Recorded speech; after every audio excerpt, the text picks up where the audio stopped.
那个照片看起来没有这么大只啊，这太夸张了吧？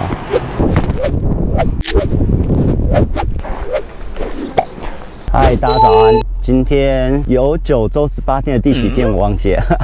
今天等一下要去一个叫青岛神社，然后青岛神社有什么特别的？它其实是在一个岛上面，然后从本岛然后接一座桥过去，然后那边好像有沙滩。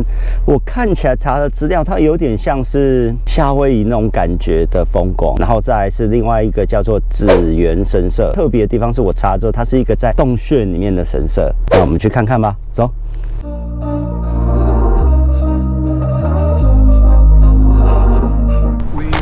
吃早餐。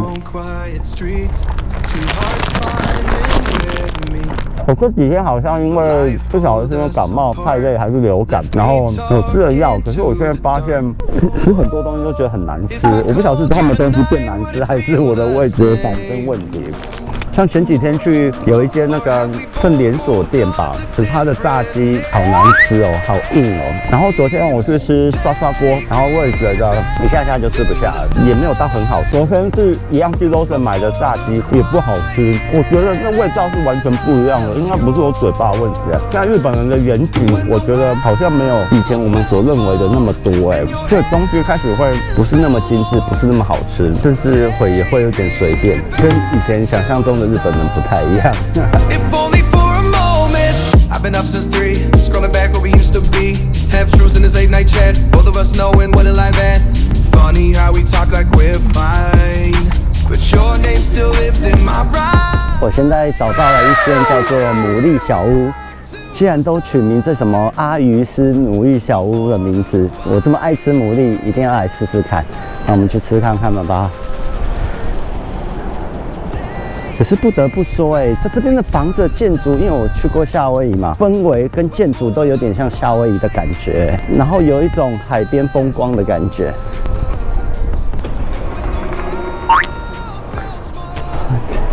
可是我懒得一直烤我会请他烤给我吃啊。它牡蛎超大颗的。OK， 对。他们这边其实是一间烧烤店。我点了烤牡蛎，然后还有生的牡蛎，然后烤虾子。因为我觉得其他东西我好像我吃了5只，然后还有生的虾子，这些东西看起来比较清爽，我应该比较吃得下去。好，那我觉得现在我发现这边很多餐厅其实都有用这种送餐机器人，你们看。虽然说台湾也有很多餐厅有在使用啦，可是我觉得这边的普及率的确又更高了一点。第一次体验在海边的小店家吃烧烤，还蛮特别的。希望我今天吃得下去。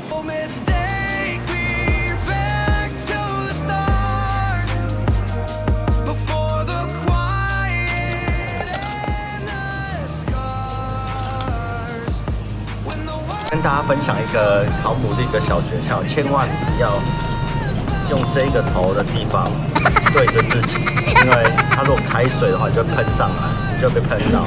所以开头一定要对着外面，你想要攻击的那一方，就像这样子，不可以把开头对着自己哦，这样你会一直喷到自己。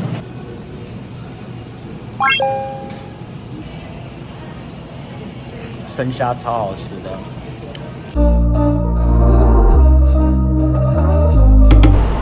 我要戴起手套了，我要去用我的牡蛎了。这烤很久了，这应该可以开了吧？有点大，烧掉了啦！我烤太久了啦，靠北。那其他也差不多啦。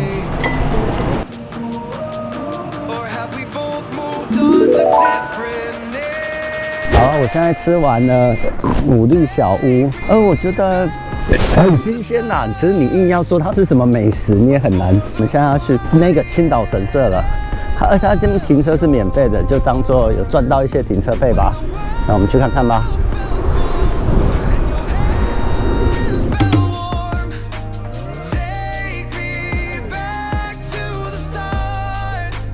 你看是不是很夏威夷的感觉？各位，因为之前我去夏威夷，他们周围的景观也大概就会是像这个样子，都很宽广、很舒服，然后一片海蓝。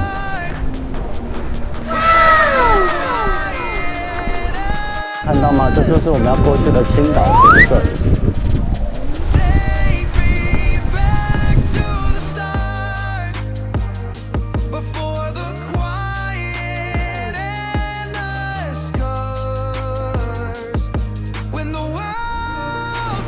不得不说，这边真的还蛮舒服的，各位。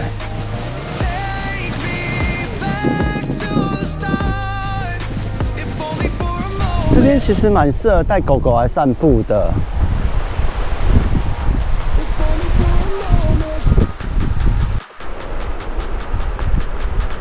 这水看起来很干净呢，是可以从这边下去的吗？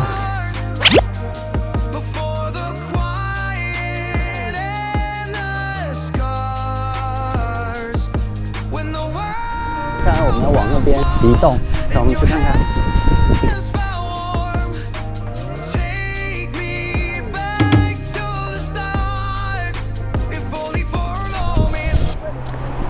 各位，你们看到这边其实是其中一个景点，它叫鬼之洗衣板。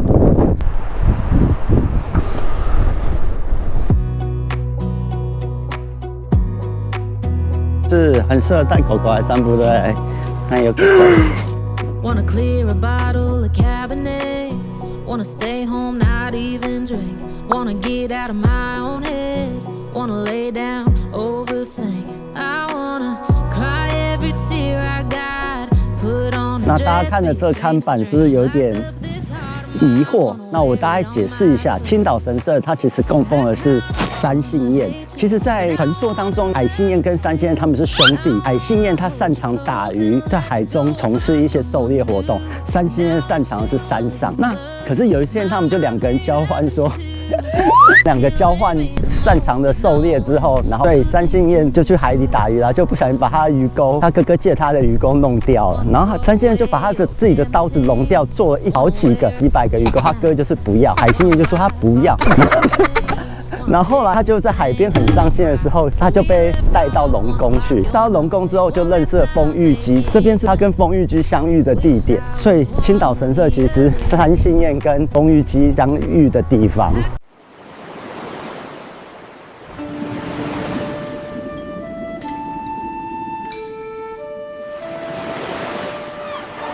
只不过这故事有一点很扯他就是到海底嘛，他把人家的东西弄丢，然后到海底获得宝物，然后获得2个宝物，那2个名字我不会念，太难念了。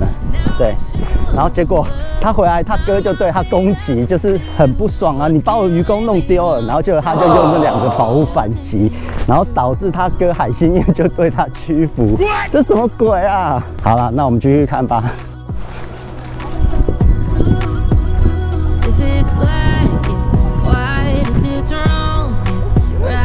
那我们要到主要的神社里面去喽，青岛神社。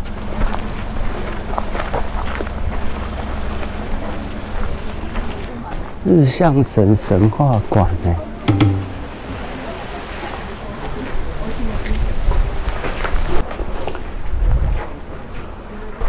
那各位可以看到，就是这边卖的玉手啊，主要是不用你安产之类的啦，然后你要生男或生女之类。这个部分为什么他生孩子的地方在庇护神宫？所以照道理说应该是要庇护神宫有这些东西，可是这边却是在讲说他们恋爱啊之类的故事，还蛮有趣的。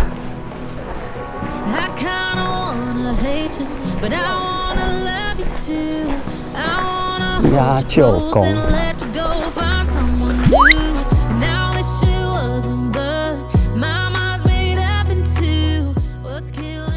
我觉得这些地方比较不像一开始我在福冈市啊那些地方，那些神社或宫啊都会不让你拍照，这一样也是用钓的。在日南市这边的神宫好像都可以去钓这个鱼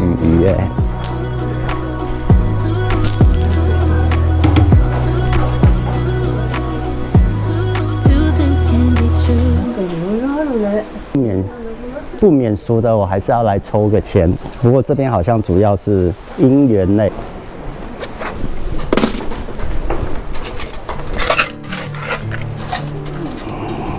33。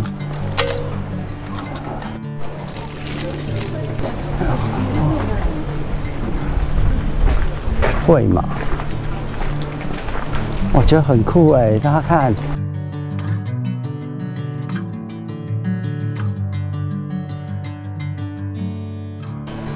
这边有很多那种祈愿小游戏耶，就是这里其实好像真的是很适合情侣来散步、增进感情的一个地方。你要把它想成月老庙啊，对，它就是我们台湾的月老庙。饺子的，这是一个吊饺子的游戏，还有汤圆。他们很闹呢，还有炒饭跟吊饺子。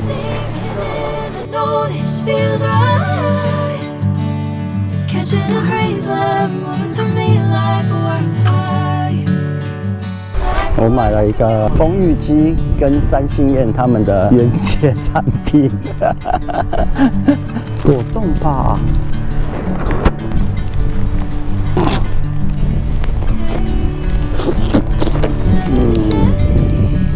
桑葚味，还好，大家不要买。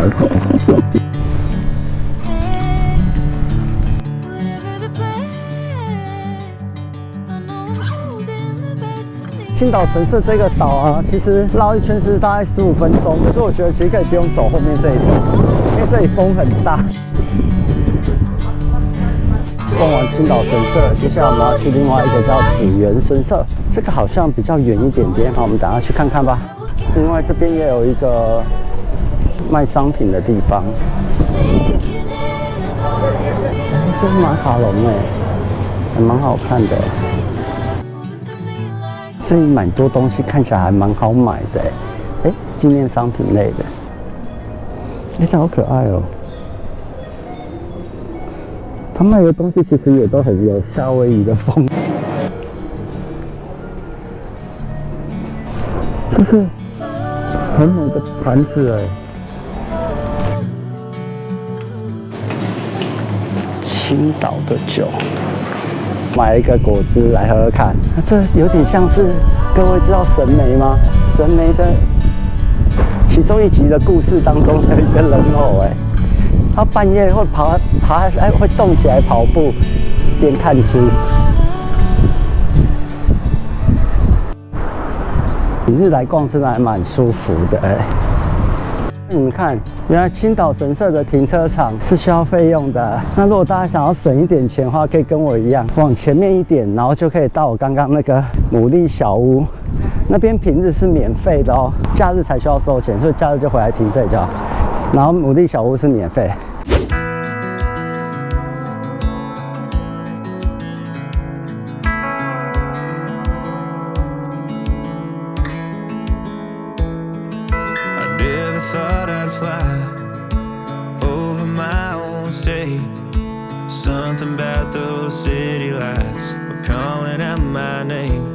我现在到了紫园神社这边，只不过因为它是在一个海旁边的马路下面的神社，所以说我没有办法停在那么近的地方，所以就停稍微远一点，然后我们再走过去，然后发现这边意外的风景非常好，你看，是不是很美？走吧。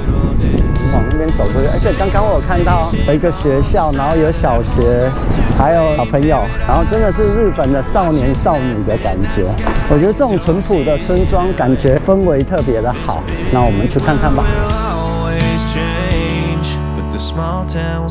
现在我放弃太远了，我再去绕绕，看有没有什么比较近的停车场。这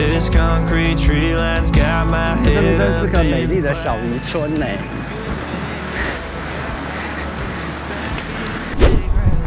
好，那我们现在到了紫园神社旁边的一个小停车场，它这边有厕所，然后一个停车格，那我们就快速拍完，赶快回去吧。那走，我们去看看吧。这是很酷吧？它在一个海边的洞穴里面的一个神社，叫紫园神社。那我们进去看看吧。这里侍奉的好像是龙神哦。8只大蛇跟水神，然后这整个都很天然哎，而且完全没有人。可以来走走，如果大家有在开车的话，是很帅。我们往里面去看一下吧。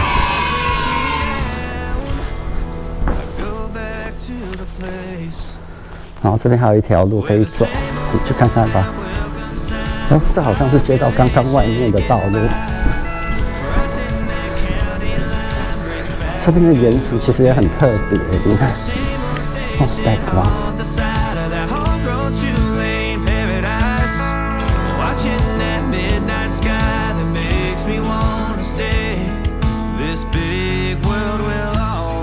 我觉得这边其实很适合可以来拍照，而且没有人，你爱怎么拍就怎么拍。然后这边的海边风景，它的宽阔跟透明感，我很难形容那个感觉。那今天影片要到这边要结束喽，喜欢我的影片记得订阅、分享及开启小铃铛，这样就不会错过任何一部影片哦。期待我们下次一起出去玩，拜拜。